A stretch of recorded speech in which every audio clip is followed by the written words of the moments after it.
What is up, friends? Joining you after class. I got an awesome question. The question is, what do I do about neck pain and shoulder tightness that I experience when I'm overhead or arms out? I'm getting this kind of pain here. I fatigue quickly in my neckline. You could say that upper shoulder neckline during class and also just when I'm doing things in life. This question directly dovetails on my last post, or one of my last posts, about shoulder range of motion and the relationship between your shoulder blade and your arm as they connect through your shoulder, your point of shoulder joint. And this rhythm that the two have to have, right? These two work in a rhythm. The shoulder blade does the heavy lifting. The rotator cuff muscles of the shoulder joint do the heavy positioning, right? They're pulling on those levies. And then the mover muscles of your arm take the arm through the range of motion. But if you're moving your arm without your back, you're going to have pain and disruption, dysfunction in your neck and in your shoulders, and it could ricochet actually down your arm. So the question is, how do I strengthen those upper back muscles to move my shoulder blade around, right? Where do I start? And I really appreciate this question because, it's super easy to say you got to move your shoulder blade. You got to access those muscles, but it's hard if we haven't done it in a long time. So flashing back to that video, I'm going to reiterate one thing I said, which was just start by creating movement on your back.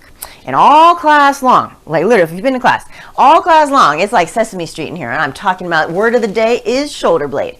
Moving your shoulder blade on your back. I tell you to move your arm. Nope, you got to move your back first. Even on the front direction. Back first, then arm. Back first, then arm. Just for example, right? Thinking about upward glide of the shoulder blade to move the arm. We're constantly cueing it. And that's because it's not intuitive. I also wear these fancy open back shirts, quote unquote fancy, because I want to be able to turn and show you my back and my shoulder blade so that you can better visualize what yours is doing, because these muscles on our back are abstract. They're also abstract because some 13, 14 muscles attach to your shoulder blade. So it's moving in a really sort of a collection of directions and a recombination of directions that are complicated to experience if it's brand new, if it's novel territory. Unlike something like your bicep, which both you can see, it's in front of you, and it has a fairly linear range of motion. So it's not complicated to get your brain around it. So honestly, I'm going to reiterate, first thing is move your back in class and out. When I'm talking about those back muscles, I need you to really make an effort, even if it means don't lift the arm and just move your back, right? All the action we do here, shoulder blades forward, shoulder blades back, right? Shoulder blades up and down your spine, shoulder blades clock gearing to come up, right? Don't even lift the arms, just clock gear here. Do things you can to make sure you're creating movement on your back. All the shrugging, all the rowing, you can. But here's another thing that makes this tricky, and this is what I also wanted to highlight. Number one, if you're not using your upper back to do life stuff with your arms, you're using other muscles. You're mostly, or you're using different fibers of the same muscles, etc. I won't go too down that rabbit hole.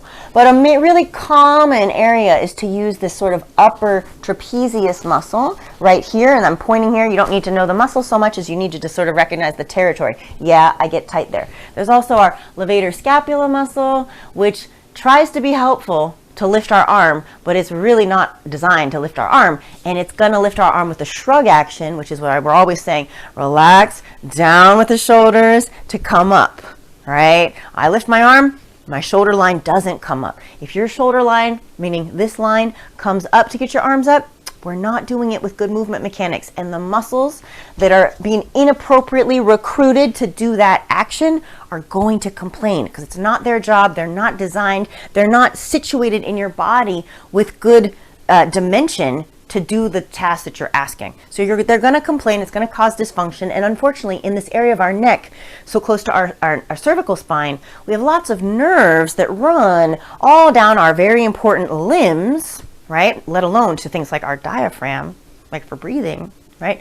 That can cause a lot of pain. A lot of nerve pain is going to be associated from the distorted posture that we have, and then the constant ratcheting and tightening of tension on muscles that, like I said, are inappropriately being recruited to do stuff we need to do with our arms, but we're designed to do with different muscles, right? And I do this to show you it's my back, not my neck.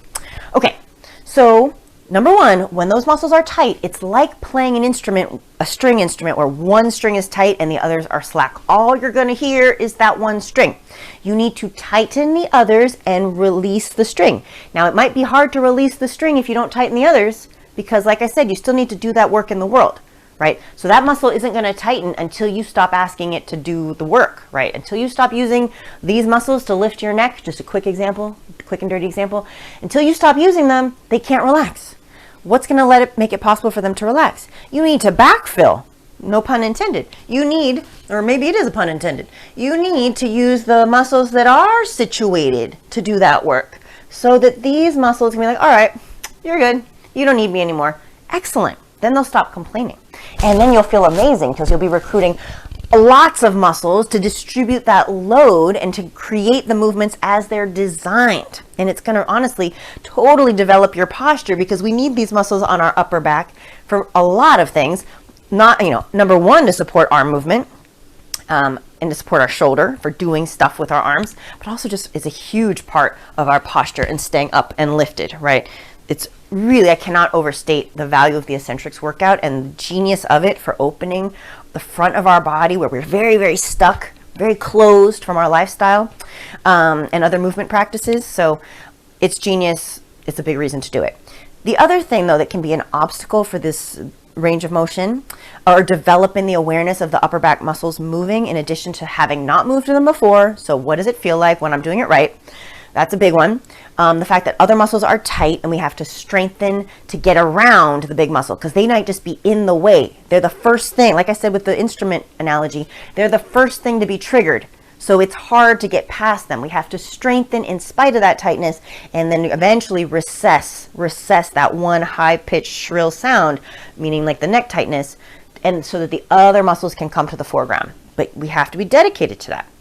And the final thing is, there's a lot of, this is a very interesting, intricate part of the body. There's a lot going on here. Again, it's not super simple. So what I might think I'm moving my upper back, and I might think I'm using the muscles that I'm trying to, like I'm doing my best, I'm really trying, but I might be doing something else, because we can create some physical illusion as to what we're using. So quick examples, the lowest hanging fruit examples of what might be moving instead of the indicated upper back muscles that are our target are things like, I might be flaring my rib cage. Big one. So I might say, squeeze your upper back, and you might just kind of press your ribs forward. Now, pressing our ribs forward for our, like doing different rib cage movements is a huge part of physical therapy and very strengthening and really positive. I'm not anti-rib movement at all. What I don't want is for you to move your ribs when you think you're moving your back. See how that looks like I'm moving my ribs, but I'm squeezing my back in a couple different ways, one more directly back, one more open back, but I'm squeezing my back muscles and I am not engaging my ribs to move forward, but it looks like I am because my arm is moving past my rib cage. Here's me moving my ribs without moving my back. Right? It's hard to make it big enough to see on the screen, but that's what I'm doing.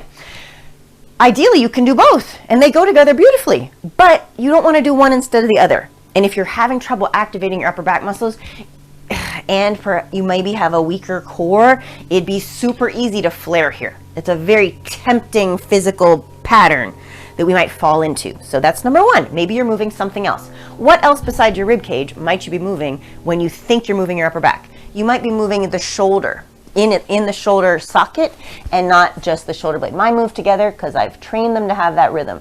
But here I go, I'm moving just my arm. My shoulder blade is not moving. The muscles you see on my back there are rotator cuff muscles doing rotational stuff in my shoulder, but my shoulder blade itself is not moving. Those muscles attached to my shoulder blade. Little fun fact. Okay. So I might think I moved my back when really I moved my shoulder arm. See that little divot? See how I moved my arm and not my back? Ooh, like I said in the first video, that's that anti-rhythmic pattern that I don't want. If I move, unless I'm doing some physical therapy, isolating this joint for some specific reason, if it's real life and real function and I'm doing anything with my upper body, I want back first. Here's my back moving, not moving my, Here's my back moving, not moving my shoulder.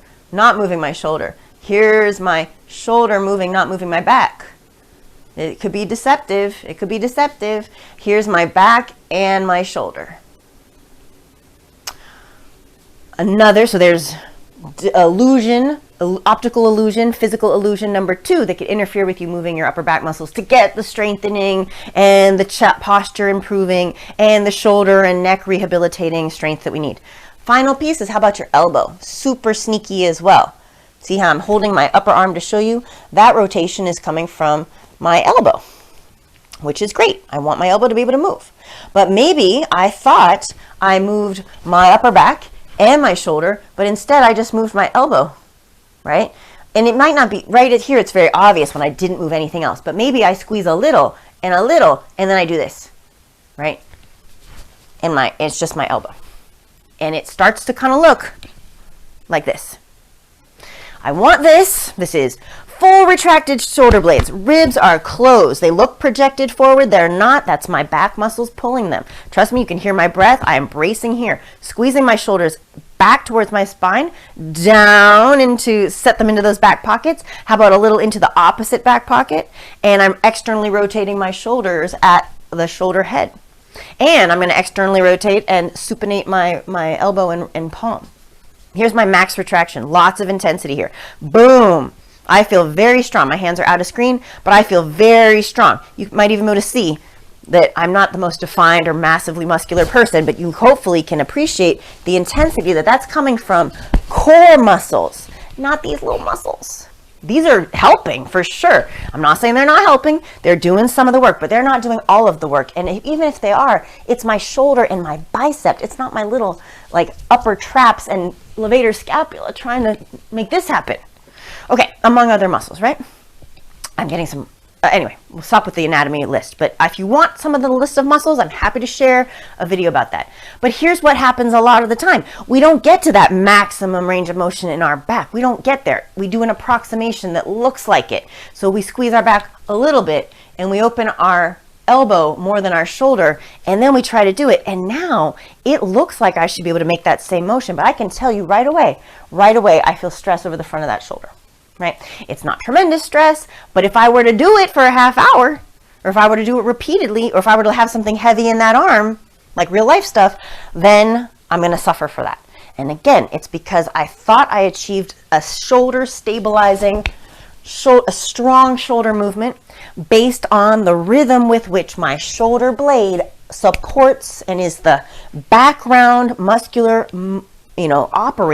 operating system for the arm movement. I thought those muscles were engaged and they weren't. So when someone says to me, how do I get out of that shoulder and neck pain? We have to activate those muscles.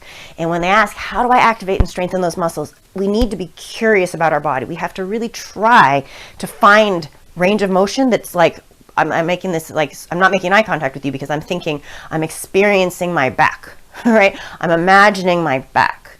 You have to sort of get mindful about that. And don't try to do it in class when we're already making shapes with our body, because you're going to be distracted. You're going to want to take part in the class stuff. Of course, in class we're using these muscles, but practice off time. Practice when you're walking, practice when you're doing other mindful mindful things, mindless things. Practice when you can put some energy into those upper back muscles and just explore it on its own. Take out all the variables. Don't even move your arms. Just squeeze and send your shoulder blade through different ranges of motion. And I would say at first start and don't squeeze so hard that anything cramps up or hurts. All right. Like in my class, I'll say squeeze a 2 out of 10. Just go for the biggest range of motion, right? Move the little shoulder blade, move it as much as you can in every direction. Explore every direction, right? We can talk about the range of motion of the shoulder blade, but there's plenty of physical therapy videos about that. Bring it, roll it forward, pull it up, open it back, press it down. Go through little box movements with it and see how big can you make that box. Rotate it up and down like the clock gears on your back, like we always talk about. Right? But if this triggers your shoulder pain, don't do it yet. First, just make shapes with your upper back muscles in an exploratory fashion, not a lot of muscular intensity. Just making those muscles move is going to get circulation and better body awareness, innervation, better nervous system control over them, which is the foundation of strengthening them in the first place. So first, wake them up, find them, be able to feel them, control them a little bit, and then put some squeeze on it, right? Then start to strengthen those muscles. Because if you try to strengthen and you pull a 10 out of 10 or an 8 out of 10 with bad form, which you see all the time, right? Then you're just going to be straining. You're going to be straining the less than indicated muscles, right? So first, get your maximum, freest, fullest range of motion in the target audience muscles, and then add load as you feel confident enough that you're using them well to begin with. All right, guys, if you have further questions, I love it. I so appreciate having this chance to follow up with you. Biggest part of my class is really teaching some body awareness and giving people a chance to explore their bodies, learn from the personal experimentation while we take our body through its natural range of motion in all planes, head to toe exercise. I love my class. Hopefully see you there. And otherwise, leave me messages for further questions if you either do attend class or you're curious about class or you just have a question about your body. I love making the information available. See you soon.